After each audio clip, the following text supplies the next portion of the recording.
Hello everyone, welcome to my channel. Please subscribe and keep watching more details. Exclusive, The Curse of Oak Island EP. Joe Lessard talks Season 9 and the reality of treasure. Season 9 of History's Curse of Oak Island is back and bigger than ever, with Gary Drayton formulating specific dances for precious metals and the Lagynus and Craig Tester bringing in even more experts as the testing ramps up and is more refined and targeted. This season, the treasure is already at the forefront of everyone's mind as the latest scientists analyzed the latest money-pit cores from drilling and found silver and gold. And yes, Gary Drayton will dance. Executive producer Joe Lessard has the best job. He gets to hang with his erstwhile treasure hunters turned archaeological enthusiasts up in the swamp as they keep peeling back layers of evidence of human visitations and influence, one older than the next. Where will all this Curse of Oak Island fun and games actually come to an end? According to Lessard, not until the treasure is found. In this season's premiere, Rick Lagynus said, "Every little piece of data seems to be aligning." So will we all be Bobby-dazzled, or is this just reality TV hype? So far, the empirical data suggests the former. Last season, the seismic testing pointed to evidence of a sunken ship buried in the triangle-shaped swamp. And with the cooperation of Tom Nolan, the son of the late Fred Nolan, Team Lagynus has even more fire in their bellies to keep digging up the cold Canadian muck. Today, Monsters and Amp, critics spoke to Lessard at length and got the details, spoiler-free, of course, to geek you up for Season 9 on history. Monsters and Amp, critics, Marty and Rick Lagynus, they've been doing this for 10 years, even though it's Season 9, maybe a little bit longer. I know they've been obsessed with this for a long time. So what is setting Season 9 apart from all the others? And is there hope that they're going to find something significant?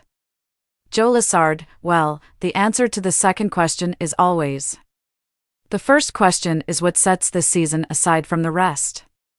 I think that every season always leaves us with something suggesting that any of the theories about what happened on Oak Island could be true. I think what sets this season apart is that, finally, empirically that science says there is treasure on Oak Island, and these guys are equipped more than ever to find it. And Amp, see, now you've got an added headache. You've got Nova Scotia now paying attention and start inserting themselves in the conversation after all this time. Talk about the Provincial Department of Community, Culture, and Heritage and what you've had to deal with this season, Joe Lessard. Well, as a producer and especially on the series, my job is to have my crew in place and record what happens. One of the elements that Kevin Burns, my late boss and great friend and mentor, always knew about the show was that it was always going to be a great story to follow because he just believed that treasure or no treasure, Marty, Rick, and Craig and the team's story was going to be a fascinating odyssey. And he was absolutely correct. So as a producer, I don't so much insert my personal creative take on how we navigate this.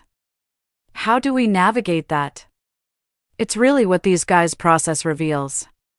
And we just follow it. The Nova Scotia government has taken more interest, and the audience will see what that entails as the season unfolds. But really, it's just a significant validation. These guys have proven the Oak Island mystery is as serious and as real as anyone ever imagined or hoped. Amp, see, you mentioned Kevin Burns, and I interviewed him a few years back. I know the show had his heart, talk a bit of him and how he had influenced Prometheus's content and just what you'd want fans to know? Joe Lessard, well, Kevin was Prometheus's entertainment for me. Prometheus was a derivative for Prometheus, who was a titan that gave man fire. And that's what Kevin was to storytelling. He knew how to light the fuse. He knew how to blow it up, and he knew what it took to make a great hit, and finding the balanced story through Rick and Marty Lagynus' point of view was his perfect brainchild that he could not have written any better. We have done a short segment on Oak Island and the very first 2-hour special with the season of Ancient Aliens that we had done. That was when we first learned of the money pit. It hadn't been on our radar before then.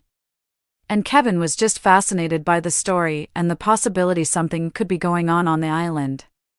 And so curiosity led to the discovery and that the Lagynus were just about to renew the treasure trove license. They had been partners with Dan Blankenship, who had been there since the 60s.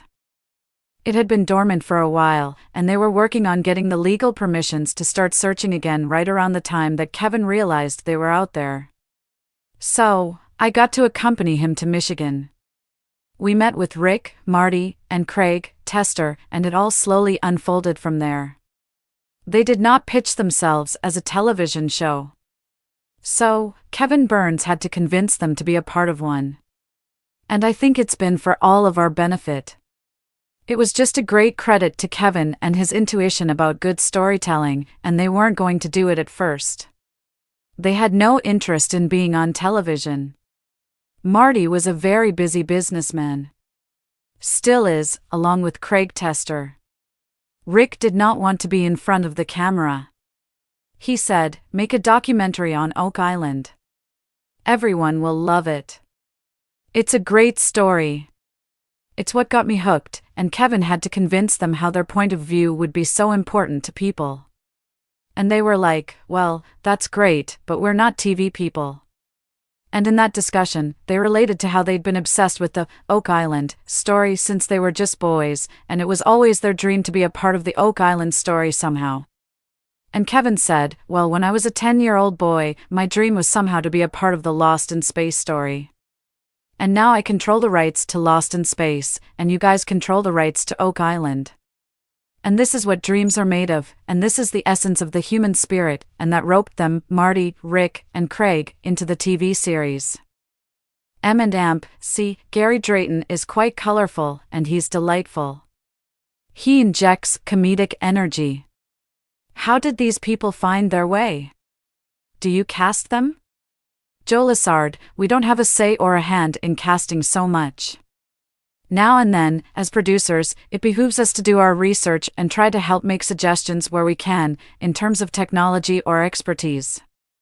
But it's Rick, Marty, Craig, and the team. How Gary Drayton came into the fold occurred early in Season 2. Rick had the idea that he wanted to run a metal detector off the swamp and do so. So we had to go up there in February and film them for 12 hours a day in the freezing cold as they ran this gigantic metal detector across the frozen swamp. The company they had gotten in touch with to get the metal detector sent Gary Drayton as their representative to help operate and advise on its use. And Marty and Gary, just talking, hit it off. Marty got fascinated with Gary's pedigree and his path as a treasure hunter in his own right. And his passion for unlocking history. So when Season 4 was coming around, Marty literally had the idea that he wanted to get Gary Drayton on the team to scour that island with his detector and see what clues could be found. See, they're saying this season there was a Portuguese influence on the Stone Road, one of the experts Terry DeVoe noted. What can you tell us about that, Joe Lessard? At this stage, yes, it was discovered last year in this supposedly natural swamp. It is a construct of some sort that doesn't seem likely to have been built in a wetland. It definitely lends some credence to the romantic theory that Fred Nolan has always had since the late 1960s that the swamp was completely man-made. And as the season unfolds, the term Stone Road will evolve somewhat as they look at it more empirically and from an archaeological point of view. But Terry DeVoe, a historian who is also the president of the New England Antiquities Research Association, is a history expert and works with archaeologists all the time. And he's done a lot of studying about the Portuguese influence in Nova Scotia. So he's seen a lot of it elsewhere, and the Portuguese were known to be in that region of the world in the 16th century. And so the question becomes, did they make it down to Mahone Bay, where Oak Island is? And how early exactly were they there, and what were they asked to do? And there's more where that came from on its way. See, what do you think the purpose of Oak Island was to whoever would have left treasure? Why Oak Island? Joe Lessard, exactly. Why Oak Island? And I think that there's going to be, again, just like every year, interesting theories that will pop up that will suggest reasons why Oak Island, especially as it might in some way be relevant to locations that are across other hemispheres.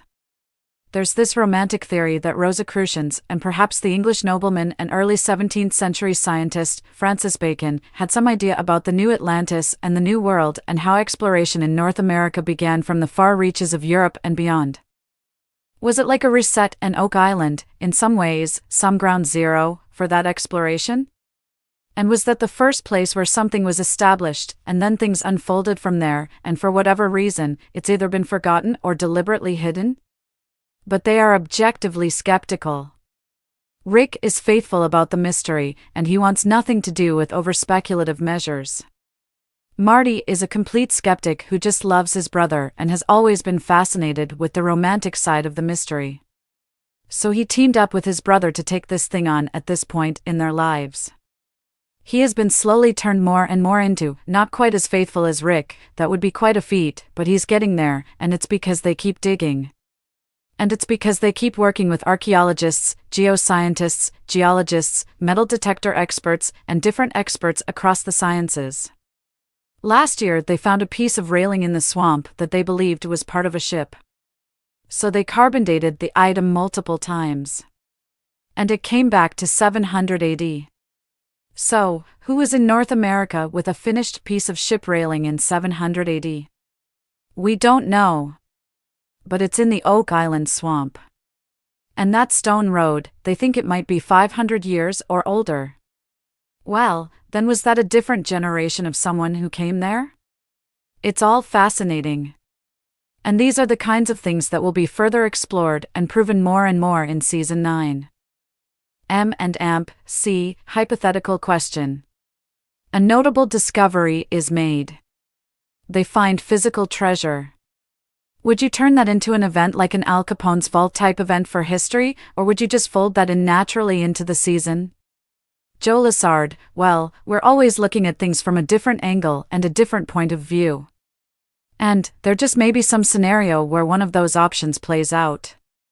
We'll just have to wait and see how we do it. We're not entirely through with the season yet, but as I said, empirical science has said that there's treasure on the island, and these guys are doing incredible things. And I think for the audience that has been faithful and robust and humbling in their numbers, I believe it'd be very gratified by what they see this season.